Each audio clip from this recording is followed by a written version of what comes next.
ជាវាសនាគង់បានវលែមករួមក្នុងផ្នែកអពីចិនដាសំណាងមានគង់បានគាត់នេះថាមករួមវាសនានឹងមកចំណែកចិនរៀមក្រៀមក្រំចំបាយរាល់ថ្ងៃតែក្រែងចិត្តស្រីអិនក្តីបំណង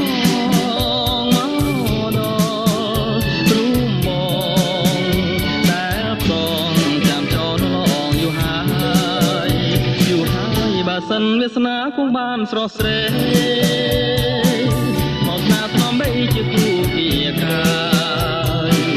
រៀមសូមសច្ចាប្រាប់ស្នត្រានត្រើយអូនេះហើយជាវាសនាបង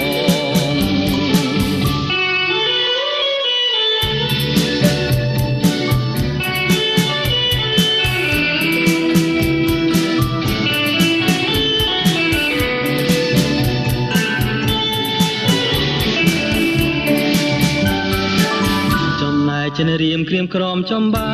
យរាល់ថ្ងៃខ្លាចក្រែងចិត្តស្រីអិនក្តីបំណងមកដល់រួមបងតែផ្សងចាំចងឡងយូរហើយបើសិនវាសនាគង់បានស្រស់ស្រីមកណាថ្នមអីជាគូ